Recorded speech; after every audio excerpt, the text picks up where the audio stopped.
Welcome to the Whitwam Wealth Real Estate Podcast. Today, we're going to be discussing home lending. Welcome to the Whitwam Wealth Real Estate Podcast with Scott Whitwam, your blueprint to financial abundance.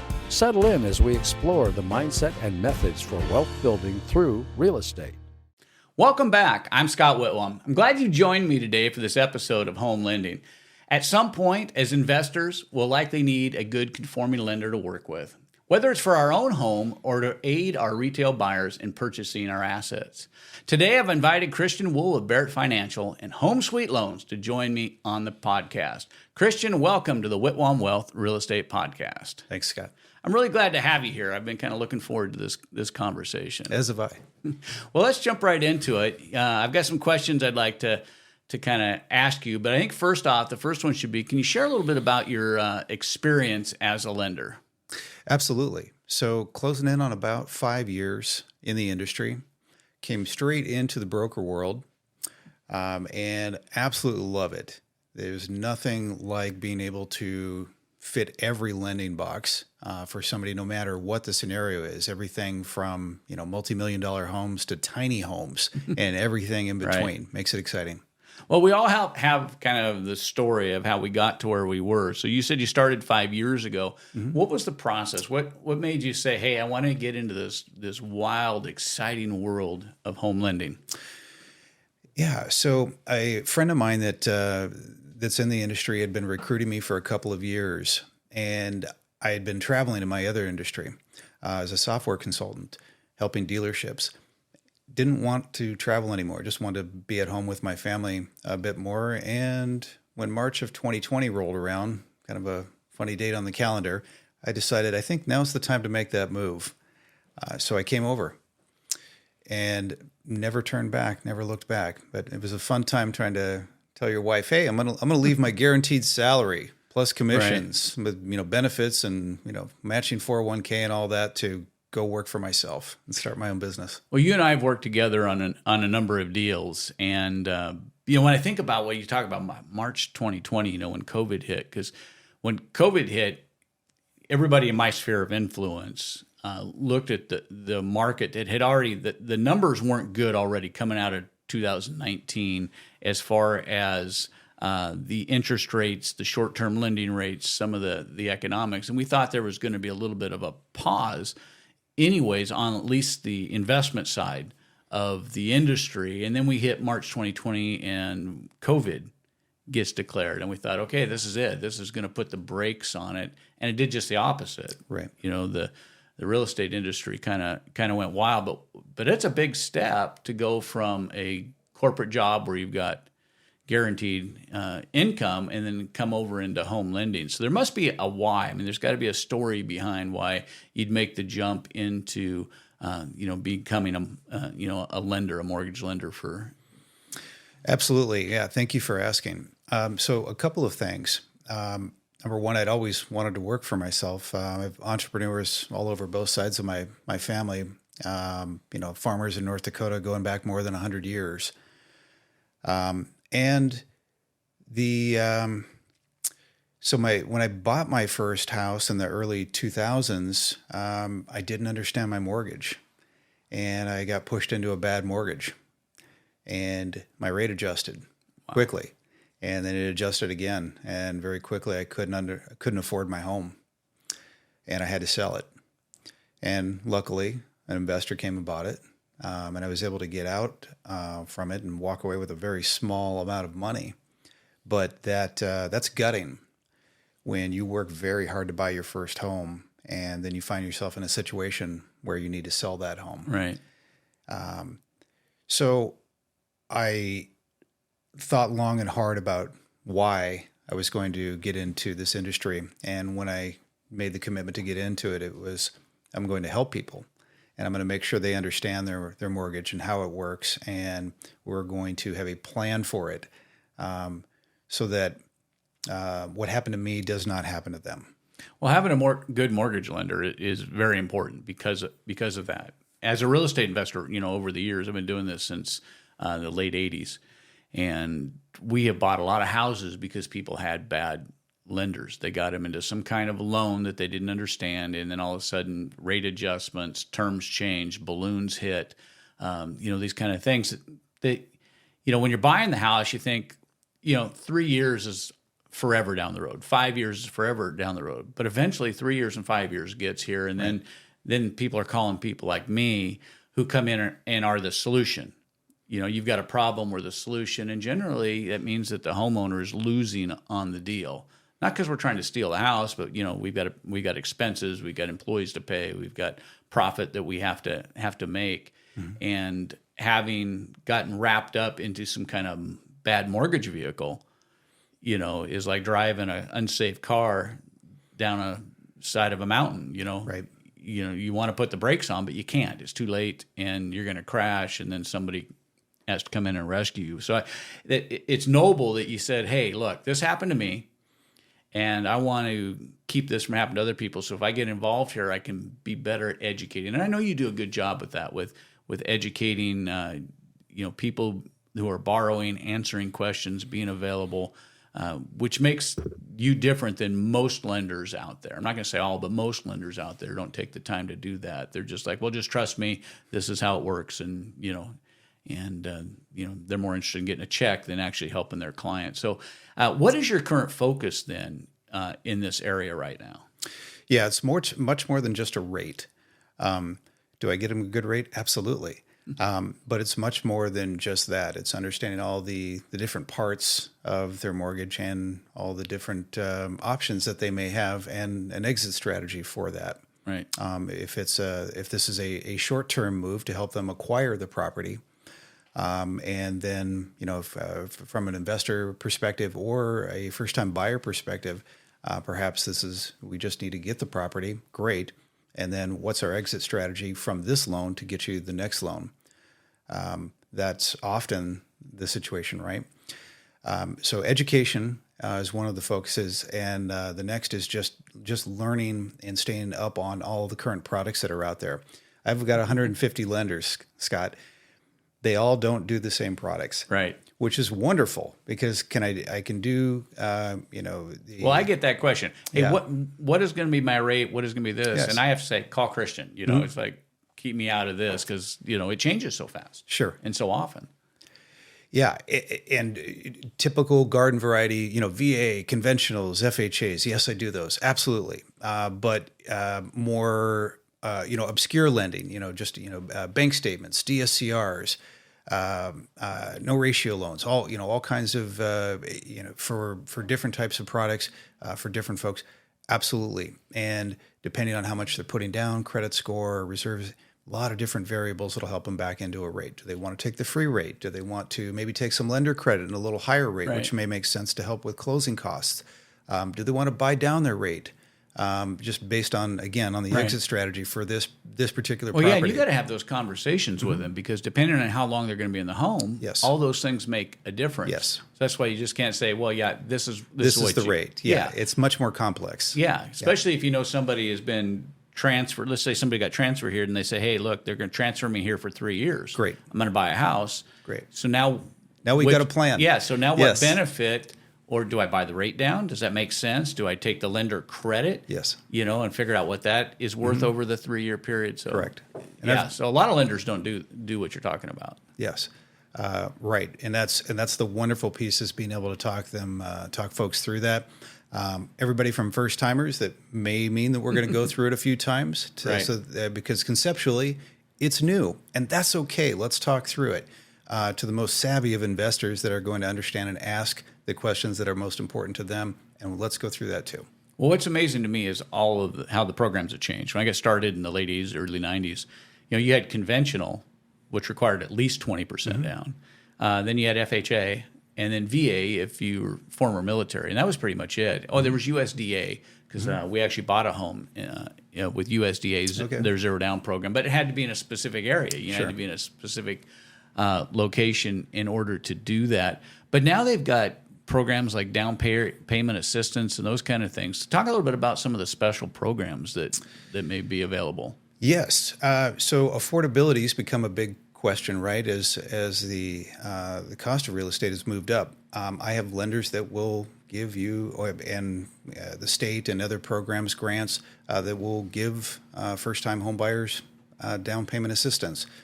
Even the definition of what qualifies as a first-time home buyer has changed here in recent years. So if you haven't owned a home in the last 3 years, you are now a first-timer again. That's really interesting. Come on in. On the brokerage side of things, sometimes I'll get that that conversation. Are you a first-time home buyer? No, I owned a home 5 years ago. Oh, hey, well, you're a first-time home buyer. You need to talk to Christian. Yes. It's like, right. So you need to know what those programs are. Now, on the down payment assistance side, just because we're here, we like those sometimes for when we're selling our assets, and you'll have a buyer that comes in and they're looking for options. Hey, we'd like to buy this, but maybe it's a little over our head, and you find out that there's some down payment assistance programs. Do they have to pay back those down payment assistance? Are they forgivable? How do those work? In some instances, they do. I have a lender right now that is forgiving the down payment assistance on FHAs immediately after funding. Wow. Which is a fantastic program. Yeah, absolutely. Yeah. Absolutely. So, okay, one other lending type that we haven't touched on yet that I'd like to ask you about, because and that is refinancing. Obviously, generally, you see when interest rates tick down a little bit, people are like, well, maybe now's the time to refinance. Maybe it's time to do a HELOC. With Home Sweet Loans, can you guys handle and help people with those type of loans? Absolutely. Do HELOCs, do refinances all the time for various reasons. Sometimes folks bought when their credit score was a little low, so they had a higher rate at that time, and now their credit score is higher. So it may make sense to refinance now, even though rates may not are historically still a little higher than they were a couple of years ago. Perhaps they want to take out a HELOC to do work on their house.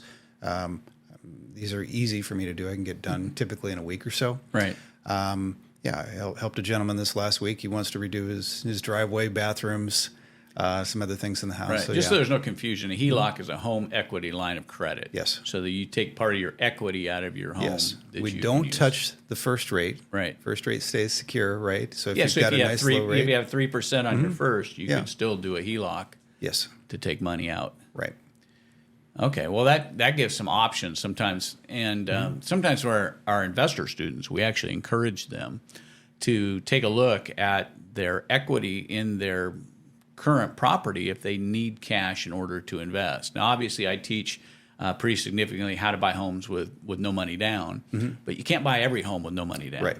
And so sometimes the home equity, in fact, is you and I have a mutual friend that used a HELOC in order to buy a business. Okay. And he used that to take the money out of his house, and he used you to take the money out of his house and buy a business with it. So, obviously, on the refinance side of things, that's a great option. Right. When there's an opportunity and you're like, well, I need $100,000, where do I get it? And you look at your house and you go, well, that asset's been appreciating all the way, even though the real estate economy has been bad for 2 years, that house has been appreciating that whole time. So it's a good option. Be your own bank. Yeah, be your own bank. Right. Yeah. Create your own terms, work with the lender that you trust, and be your own bank. So tell me a little bit about Barrett Financial, where you work. I know that you have mentioned to me that there's certain states that you're licensed in, but does that mean you're limited to those states? How does it work with Barrett Financial? Yeah, so Barrett's grown quite a bit. They've been around about a little over 20 years. I'm personally licensed in, I think, 10 states I renewed in this year that I've been doing business in, but as a brokerage, we're licensed in 49 states. I can get a loan done in just about every state. Even if it's not personally under my license, I can use the home office's license if I'm not personally licensed in that state. If it looks like we're going to do more than one transaction, I'll probably just pick up my license in that state, though. Right. Well, then it would make sense. But people would still be able to work with you. So if they're buying in multiple states, they're investing in multiple states, they could work with you as their central lender point of contact, and you could help manage whether you're licensed or whether it's another Barrett office. You could help coordinate all that. Absolutely. Well, that gives you a whole lot of do it all the time. that gives you a whole lot of flexibility, and obviously Phoenix is probably one of the toughest markets, and that's where you and I are in the Phoenix market. Or toughest real estate markets for investors there is in the nation. Right. So a lot of the people who live here, a lot of my investor friends who used to invest heavily in Phoenix, they've moved to places like North Carolina, Georgia, Nevada, and they're doing investing out of states. And those are all places that you could either work with or are licensed to be able to help people in. I am, yes, and I've got other folks too in Ohio and Michigan and Alabama and Louisiana and some other states too, New Mexico and some other states too. So yeah, there's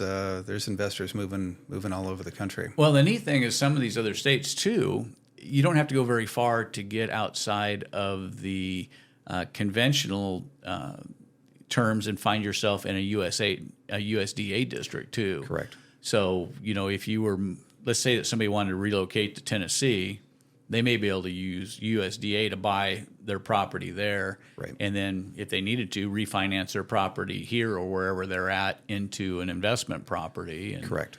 And do some of those kind of things. Well, that gives you, a whole lot more, I would say, coverage than most, lenders that are around, which is why I like working, with somebody like you, because, you're able to help people, whether they're here, or whether they live outside of the Phoenix area. And a lot of our coaching students, they're all around the country. It gives some options. Now, just one last little follow-up on that before I move on. If somebody, say, was going to borrow in a state or looking at buying a couple investment properties in a state you're not licensed in yet, they could still work directly with you, and you would facilitate all of that. They wouldn't just be passed off like if they were using one of the big box lenders and just get passed off to another office. No. I can typically pick up a license within a state within a couple of weeks if necessary, or I can use the home office and all of the resources through the home office to facilitate the loan. Not a problem. Yeah. Okay. Well, we're running down on time, but let me ask you this one last question. What are some of the common misconceptions that you find from borrowers who come into your office? Yeah.